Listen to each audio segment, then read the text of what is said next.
Okay. Now, continuing this number 10, you open out a way for giving of your first fruits. And you do that just as you have just been shown how to do it for the infinite way, so you must do it for your friends and your relatives, and ultimately you must do that for your enemies too. You must give of the first fruits. And you will find in this that through this, Christ will be born in you.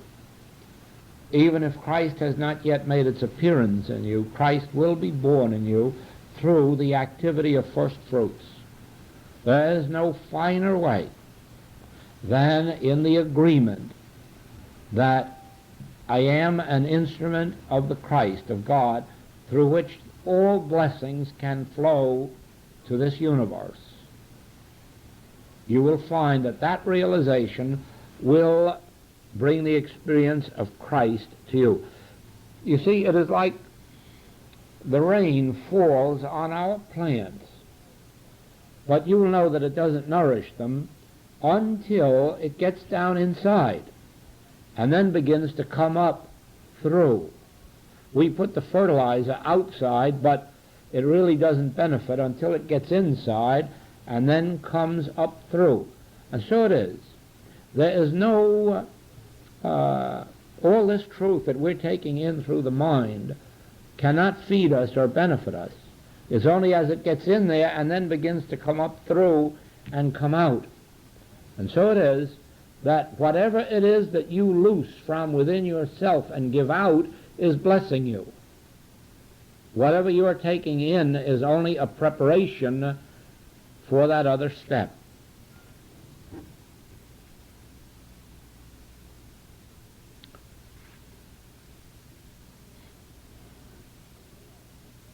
Number 11 has reference to number 1, spiritual consciousness as against material sense.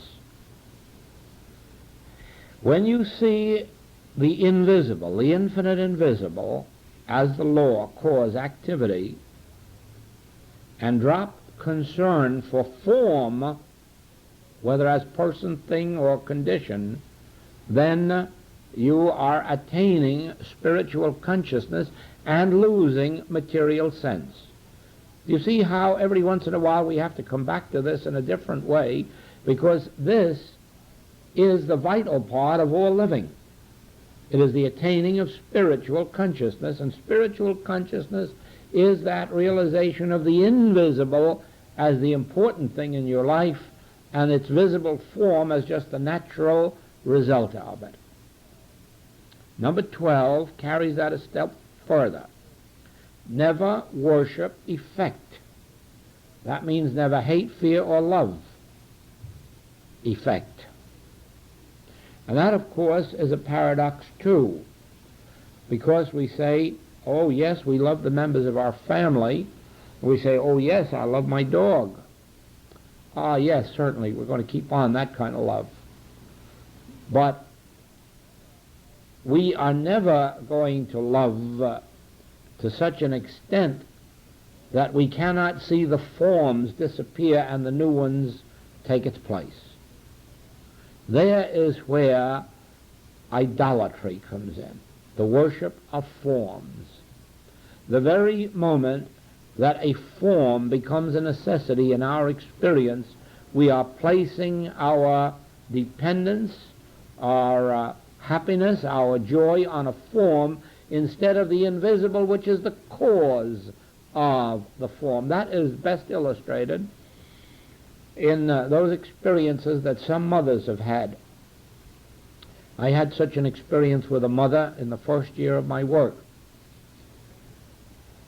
who told me that she had a 21-year-old son who got pneumonia, and finally the doctor told her that it looked as if there were no hope, and that she mustn't expect anything, that the doctor actually expected the boy to pass that night. He said, this is the crisis. But he said, sometimes in a crisis it can go either way. But he says in this case it looks definitely as if it's going the wrong way, so don't be hopeful. And of course, mother-like, she began desperately to pray for the life of that boy. And then she realized that that was a sin. And she thought, why, Father, this was your son before he was mine. This was your life before it was my life. Who am I to tell God whither and what? God, you do your will with my son. I trust my son to you. He was yours before he was mine. Take him. And before morning, that boy was completely healed. He not only passed through the crisis, but he also had his complete healing. Do you see what I mean by form? By trying to grasp a certain form and hold on to it instead of releasing every form into God. We won't lose anything by it. The Master promises us that if we are willing to lose our lives, that we will gain life eternal. And that only means that if we will stop trying to grasp our lives as if we could hold on to them or demonstrate them or have them or lose them, and realize that all life is God's grace, then we will find our life eternal. We will not lose anything. No one can be righteous and bake bread. No one can ever give their lives or their family's life to God and then lose them. In the same way with body.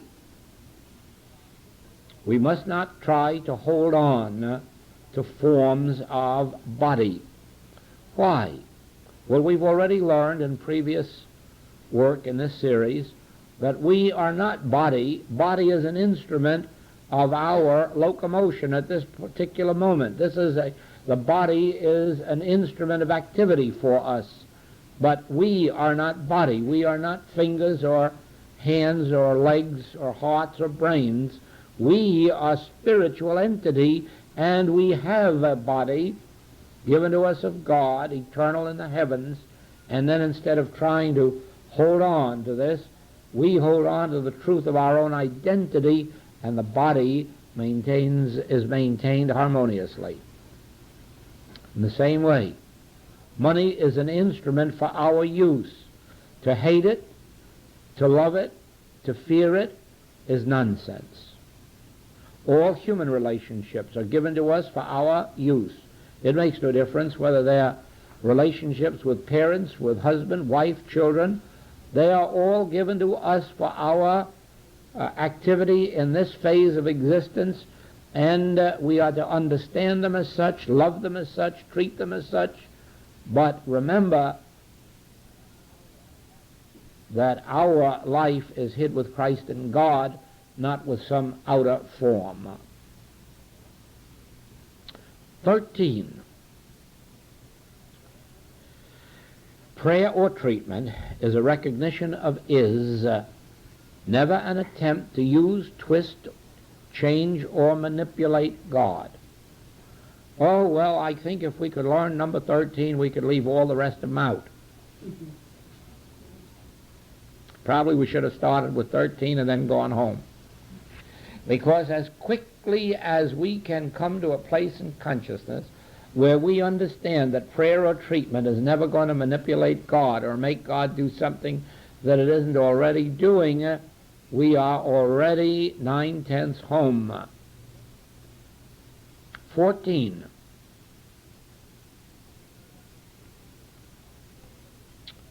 I am sure that this someday will be a book.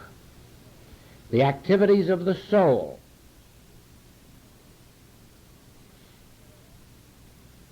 Prayer,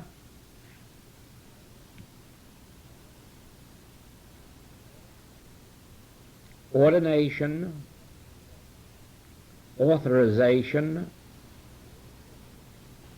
crucifixion, resurrection, and ascension. Well,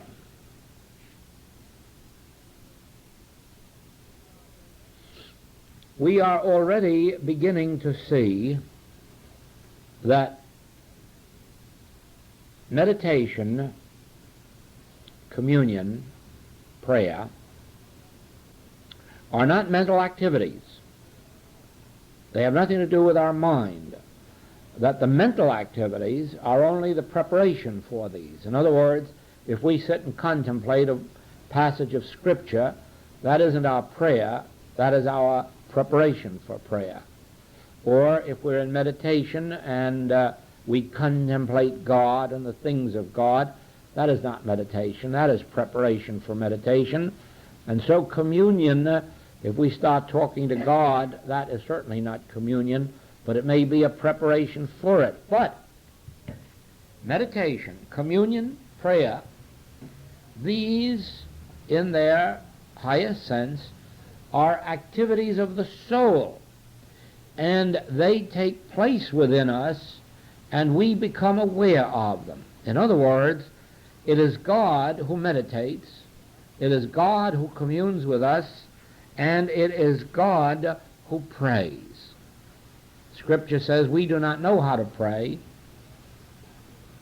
We let the Spirit, God, bear witness or make intercession with our spirit. We know not how to pray or what to pray for. We know not how to go out or how to come in. Now, you may take that literally, that you do not know what to pray for. You have no idea of what your good tomorrow may be. No idea. It may have no relationship to today at all.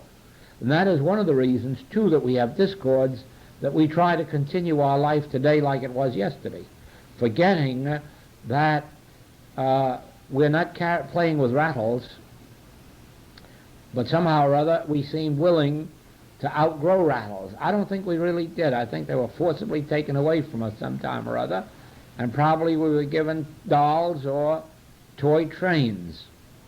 And I know right well that Christmas, Santa Claus rather, had to be taken away from me forcibly. I just was not going to give it up, and I wasn't going to give up hanging up my stocking, and I refused.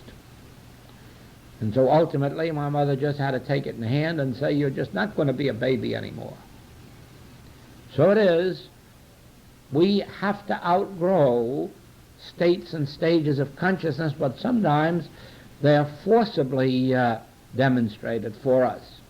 Whereas we should be willing to outgrow childhood and come into our adulthood and outgrow our young maturity into our more mature years. Oh no, everybody, it seems, more especially the male, wants to hang on to their middle maturity. Oh yes, they don't want to lose that for a minute, not realizing that the later maturity has blessings that the younger maturity never could know.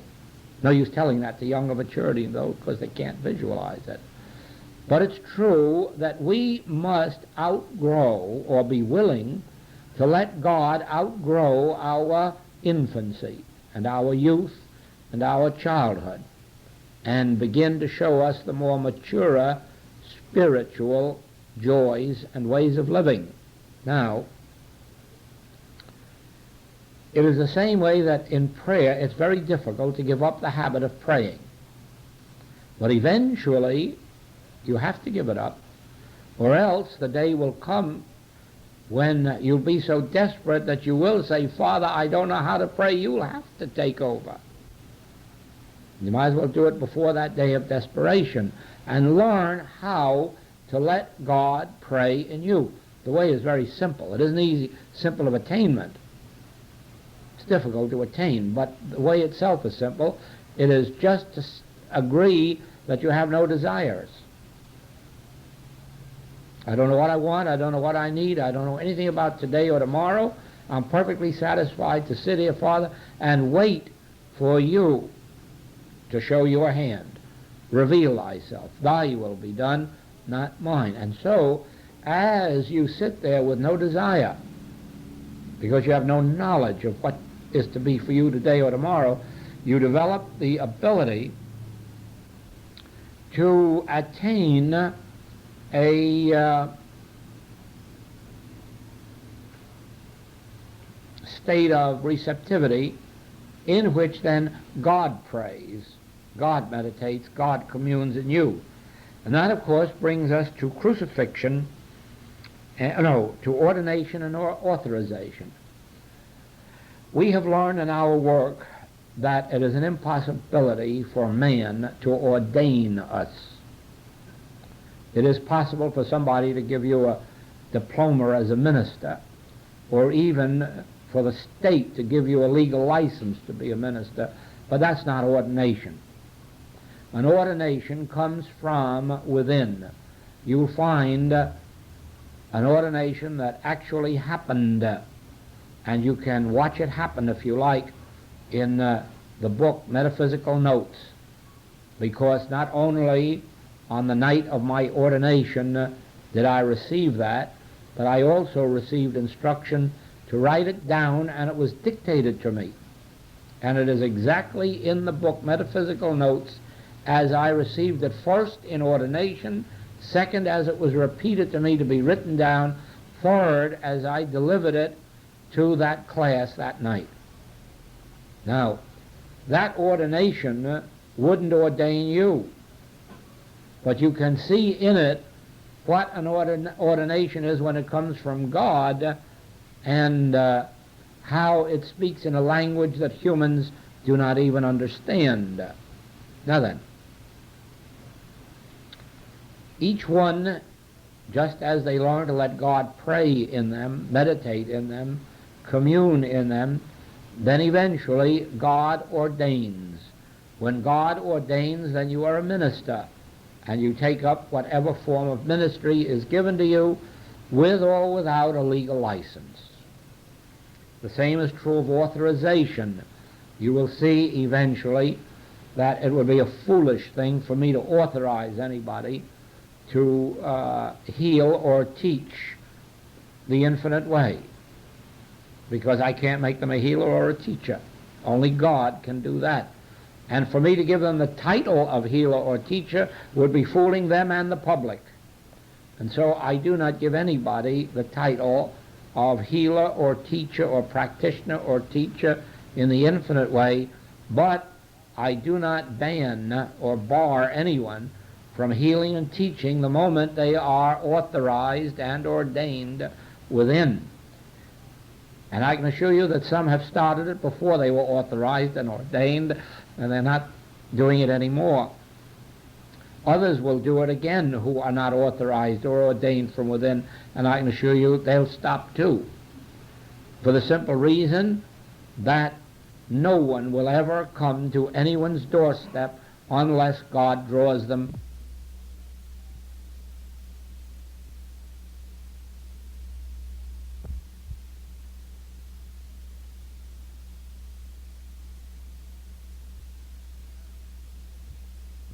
Now,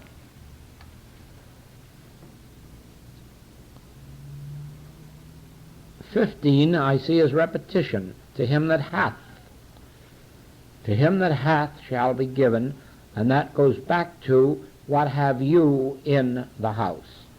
Always starting from the basis that you already have and letting it flow. But evidently it was to make use of that scriptural passage. To him that hath shall be given, from him that hath not will be taken even the little that he hath. And of course that is a law. The very moment you begin to realize that your oneness with God gives you the fullness of the Godhead bodily, makes you heir of God, joint heir with Christ in God, then it can begin to flow out from you. But the moment you declare, I have not, from that moment you begin to have less than you had before. 16 is another repetition. Prayer does not influence God. We have been over that. 17 is repetition. Demonstration of good as the result of realization. 18, a scriptural passage, judge not. Now this is really important to us. You have heard it said, judge not, by which has been meant, as a rule, that you are not to judge evil of anyone. But this means also judge not good. Be as careful not to call anyone or anything good as you would be not to call them evil. Do not know anyone or anything as evil, but do not know anyone or anything as good. Then you won't make the mistake that is so often made in metaphysics of seeing a sick cat or a sick dog and hearing someone say, oh, it's a spiritual idea. Or seeing some form of horrible sin or deformation, and the same way saying, oh, it's a spiritual idea. Don't do that. Don't do that. Do not ascribe qualities of evil or of good to anyone or to anything. Judge not means do not declare anyone good or anyone evil. Do not declare anything good or anything evil. And why not? Only God is. Only God is. Only God is good. Why callest thou me good? There is but one good, the Father in heaven. So don't call me good, don't call me evil. Don't call anything good, don't call anything evil. Judge not. Stop judgment. Only God is good. Know that truth. 19 brings us to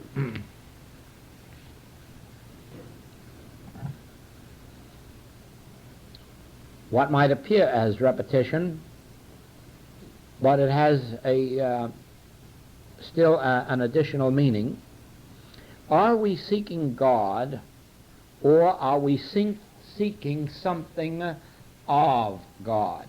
Now here is a basic point in the message of the infinite way.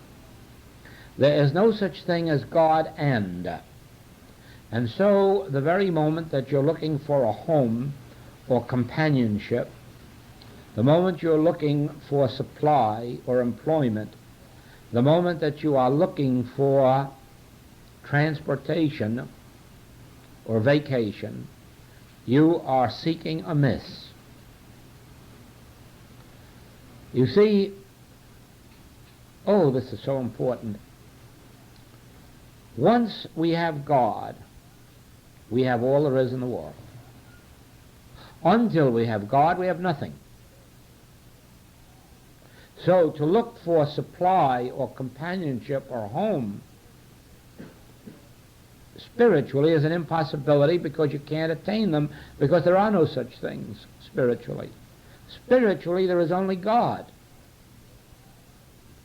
But attaining God, you attain all that God is God to. That is, all of God appearing as form. But to seek one of the forms or one of the facets of God, no, you've got to seek the allness of God. And in seeking the allness of God, then you will have those particular facets or phases of God or forms of God necessary to your own unfoldment. Now, nothing could be more important than this point. Are we seeking a realization of God, or are we thinking of reaching God in order to get over here, to get something that we think we're going to get through God? Do you see that? Don't miss out on that. That is as important as any phase of this work.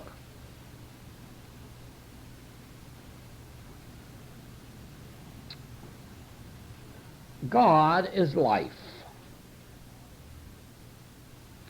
God is individual life. God is working out its life as our life. God is working out its life in what appears to be the form of our lives. God is working out its life as our individual consciousness. God is working out its plan in us and through us. We can relax. We can learn to be a beholder. And if you watch, you will really see that what you think of as your life isn't that at all. It's God's life unfolding individually. It's only your or my life when we take hold of it and try to manipulate it and do something with it and make something of it. Then we've given birth to it, and eventually we're going to give death to it. But as we become beholders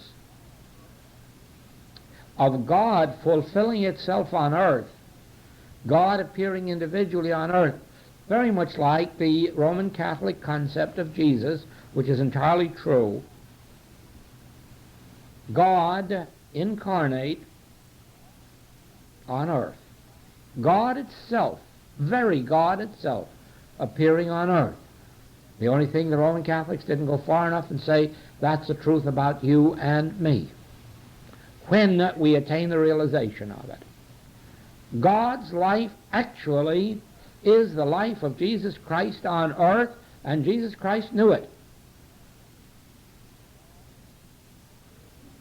God actually is living on this earth as you and as me, and we in some measure know it. The harmony that we are experiencing is the degree of our knowing that this is God's life, and the degree in which we lose concern for it. Take no thought for your life, what you shall eat or what you shall drink. And in proportion as you can have no concern for your life, but learn to be a beholder, you will actually find that this isn't your life at all and never was. This is the life of God incarnate on earth, individualized on earth. And all that the Roman Catholic Church says about Jesus Christ is true, except one thing, and that is that he was something separate from the rest of us. God is individual being. God appears on earth as individual you and me. And as we step aside, move over just an inch, you will begin to see God shining through. Otherwise, you've given birth to yourself, and in the end you'll give death to yourself. You'll create yourself, maintain yourself, sustain yourself, and in the end get rid of yourself. But in one way or another, we all must come to that place of realization that God is individual. I can tell you this, there is no other healing principle. If anyone in this world thinks that God has empowered one person to heal another, they're dishonoring God. God is no respecter of persons. It is only that one person has attained the realization of God as individual life that constitutes him a healer. But God didn't make him a healer. He was ordained a healer by his realization of the universality of God. Do you see that? That's the way it is. God is individual being. God is the life of individual being. God constitutes individual being. God is the supply of every individual being. God is the home and the health and the happiness. God is the health of his flesh.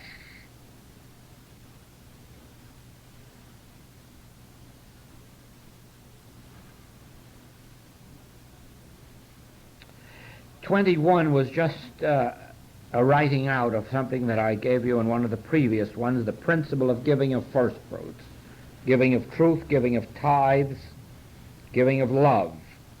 And this, of course, you must remember, is the bread on the water. It is only what you give out that can come back to you. There is nothing out in the world that has any way of coming to you except what you place out in the world to come back to you. I mean, there is no question about that principle, that life is a completeness within us, and as we permit it to flow out, it flows back. We had that in our series of 14 here last year down at the hotel, that this very principle, that the bread on the water that comes to us is the bread that we place there. And heaven help us if we try to draw in somebody else's loaf of bread out there, we will find in some way our fingers will be burned. We have only a right to the bread of life that we place on the waters of life, because God has planted in us the completeness of its own being, and that is for us. 22 is seeking God without a purpose. That, of course, is the extreme of spiritual realization. The very moment that an individual comes to the place in consciousness where their whole heart and soul yearns for God, but not for any harmony that's going to come, and not for any good that's going to come, not for any peace that's going to come, not for any healing that's going to come. When a person achieves a state of consciousness in which they'd say, God, what difference would it make to me if I had a body or didn't have one, or if we're healthy or not healthy? I'm not seeking anything but God. Let me live and move and have my being in God, of God, with God, and I can take all the rest that may be. When consciousness rises to that place of devotion, to where God is God to us only for God's sake, that is when we have attained the infinite way of life. Because in that way of life there is no limitation whatsoever. Of course, that brings us to this kind goeth not out but by prayer and fasting. Prayer must be without thought or desire. The prayer of silence must be practiced. I have given the correct letter of truth, but there must follow the prayer of silence. That is, a silencing from all desire, all hope, all expectancy. The complete prayer of God realization for God.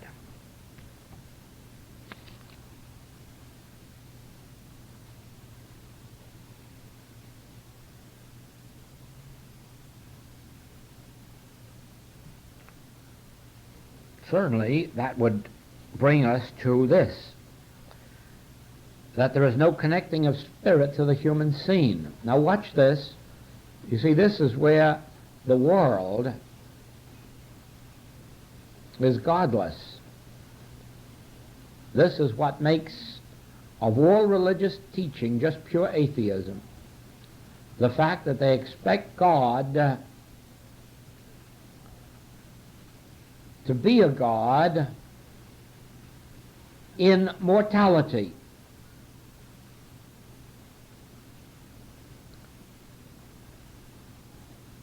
If you actually had a sick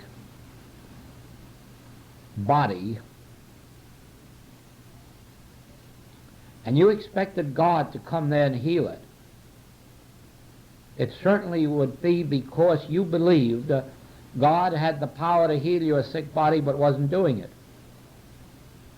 And you're waiting for it to happen today or tomorrow. Why should you think that God will heal you today or tomorrow if God left you unhealed this morning? Or on the other hand, if you believed that there were boys at the front engaged in battle, and God was saving one of them while letting another one be killed or made insane or wounded, what kind of a God would that be? What kind of a God would you be having?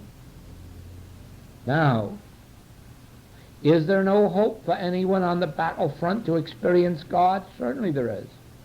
The moment they reach in consciousness for God, they'll have God. That's the answer. Don't expect God to come to mortality. Give up mortality by opening your consciousness, and you'll be lifted out of mortality into God or spirituality.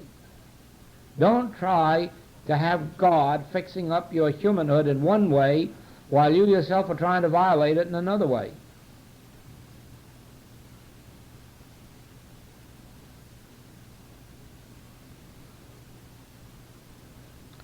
We can't eat those big Thanksgiving dinners and then take a little bicarbonate afterward and get relief. Sure, we can on the human plane, but on the spiritual plane, you don't think for a minute we're going to gourmandize ourselves materially and then have a spiritual God act as a sort of a bicarbonate of soda.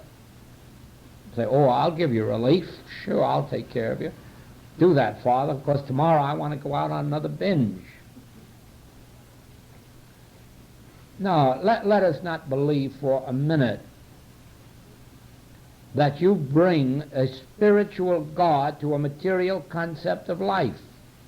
What you do is lift yourself above the material concept of life into God. And so if you are going to heal someone, don't ask God to come down to mortality, but lift your so-called patient up out of mortality into spirituality by understanding God as individual beings. Do you see that? But then supposing you heal them, then you've got to say to them just same as Master did. Go and sin no more lest the worst thing come upon you. I wonder what you think happens to these people who come for spiritual healings and get them and then go back to their vomit again. I wonder if you don't think that a worse thing comes upon them. You can't avoid it. These teachings that the Master gave us are spiritual truth. If you once are lifted above mortality into spirituality, go and sin no more. Don't go back to that material state of consciousness, because the worst thing can come upon you. And that is what happens to many of our people, where they do have wonderful healings through our state of consciousness, and then disregarding it, go right back to their human way of life tomorrow as if there were no responsibility on them at all. Oh no, they have received the grace of God, but there's no responsibility on them except to go out and sin some more. And of course no worse thing should come upon them because they've had a spiritual healing.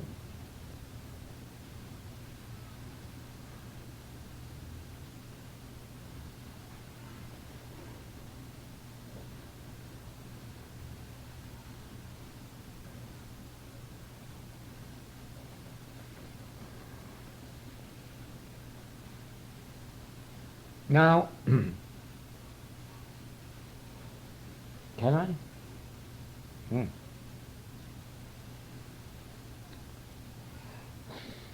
All of our thinking deals with concepts. It doesn't deal with reality. Reality is given us of God. And if you wish more quickly to leave the discords and inharmonies of human existence, begin to do less thinking, because all you're thinking about are concepts, not realities. I don't mean that when you're thinking God and spiritual things. I mean when you're thinking your ordinary everyday existence, you're thinking principally of concepts. And you are not rising into your spiritual life. So, by degrees, when you're tempted to think of things and persons, try to train yourself. What good is that after I've done all that thinking about it? It still is only a human or mortal concept. So let me give that time to pondering some idea of God or truth. Do you see what I mean? I don't mean that you shouldn't think about your home, your business, your family, but I mean that think of what you think about them. The more you think of them in their spiritual identity, the more you're following this. The more you continue to think of them as they appear to be on earth, the more you are just thinking and dreaming about mortality, human experiences. Now, to know to see, to behold the reality. Have no thought or concept or idea, but let the real become evident by your state of receptivity to it. No matter who it is out here or what it is out here, instead of doing a lot of thinking about them, turn within and say, Father, reveal the truth about them, or about that circumstance or that condition. And then you will see the difference. Well, I guess that ought to be about it, is it?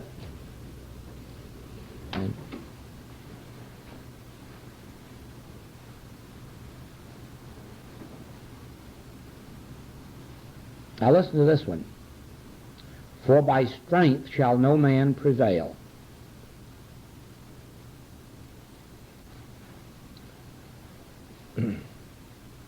That's like our, not by might, nor by power, but by my Spirit.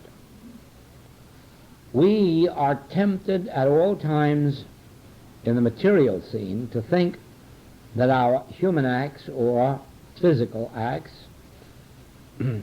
accomplish things for us, and metaphysically we are led to believe that by our mental acts or mental thoughts that we are to accomplish something, but neither is true. Both the mind and the body should be instruments for the soul, so that if you learn that for by strength no man shall prevail, that we do not live by bread alone, by effects, even thoughts, we will develop this inner spiritual capacity, and the soul then will inform us and enlighten us, and our minds and our bodies will be instruments for the soul to use. Do you see what I mean? For instance, I couldn't have made up all this that's in this book, could I? I couldn't have thought it all out with the mind. Do you see what I mean? That had to come, and then the mind received it, and the hand wrote it down. All of this that I have read to you today and built around what I have read had to come through my mind and body as instruments of the soul. This is truth. This isn't anything that a man makes up in his head. This isn't anything a man or a woman can invent. This is spiritual wisdom that emanates from the soul, but by developing that listening ear, that ability always to let the Father use us, the mind receives it and the hand can write it down. And so you will ultimately see that your mind and your body is an instrument of the soul. That's why it'll never wear out. It only wears out if we use it, not if we let the soul function through it. It is, I wish sometimes I could show you this by illustration. I don't know whether I can anymore, but we think of strength in the arm or in the muscles. And when we want to use strength, we tighten up in that manner. And of course, by doing that, we can attain a certain amount of physical strength. Actually, I can attain 5 times, 10 times more physical strength in my arm by letting my hand dangle loose, because there is a way of connecting up this hand with the soul force. And the strength that will be in here will be the strength of 10 men. But it'll flow through. There'll be no tightening. There'll be no pressure. It'll just flow through. And I don't know that you could do it now. Yes, you can. You'll find that without any tensing of my muscles, that my muscles get harder than I could ever tense them. That's the activity of the Spirit in there when I am not personally using any strength or power. And so it is. You will find that you are wearing out the mind and the body. You know, there was a time when they thought that writers all had to become insane? That's what they said. Ralph Waldo Emerson died of softening of the brain because he used his brain so much during his lifetime. Walt Whitman, the same way, was paralyzed. His brain became deficient because he used his mind so much. A lot of nonsense. They were both ignorant of the fact that they could have connected up their mind to their soul. And then instead of using up the mind or the brain or the body, the soul would just function through and it would never wear out. Now,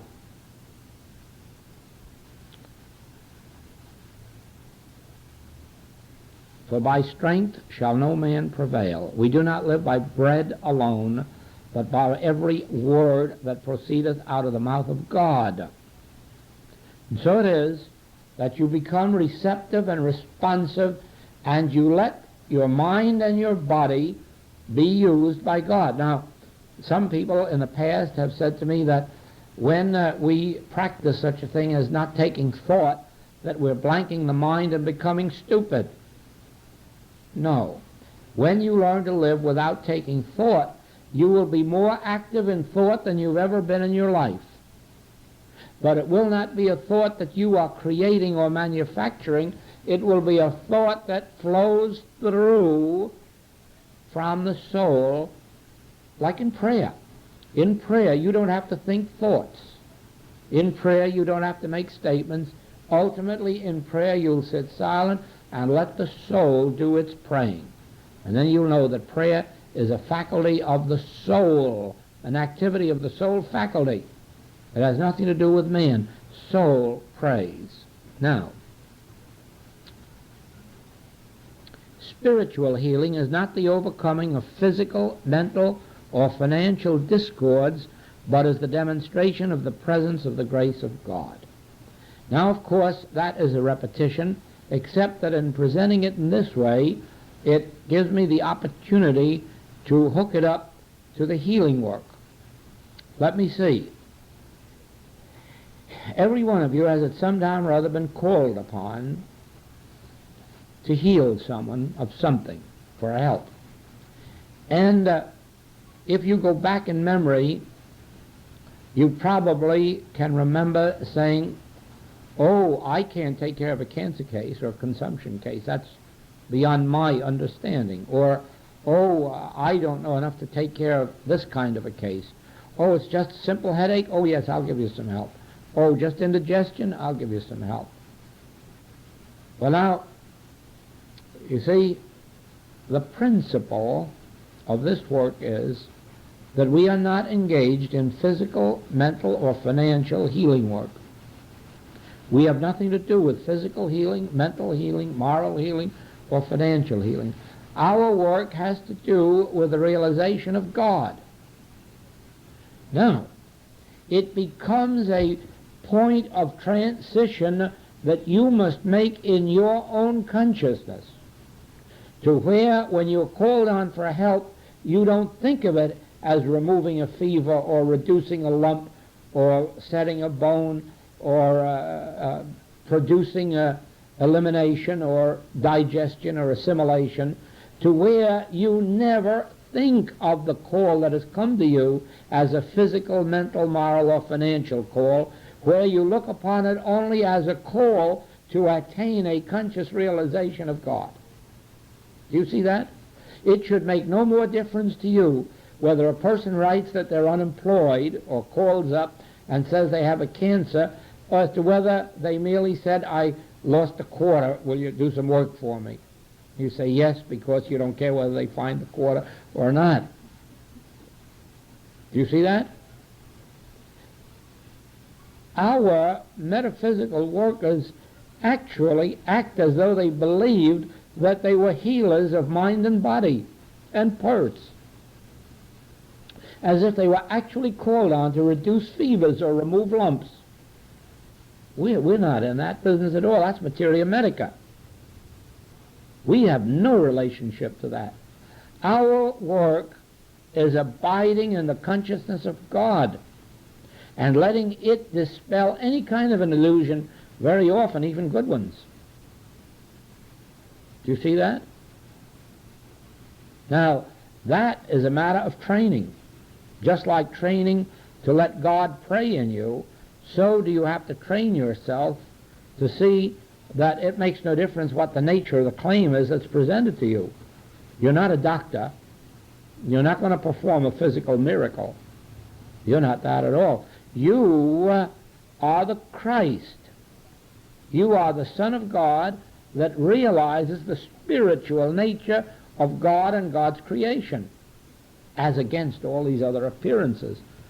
But an appearance of a headache is just as much material sense as the appearance of cancer or consumption. You have nothing to do with the appearances. You have to do with the realization of God and the spiritual nature of this universe. Oh, this is so important when you come down to the actual. The evil appearance is the decoy, tempting you to treat it, overcome it, remove it, or destroy it. Whereas thought must instantly be removed from the appearance and turned within until freedom is realized as an inner peace, an inner joy, or an inner release. Is that clear? Well, we'll just stay on that until tomorrow. Thank you.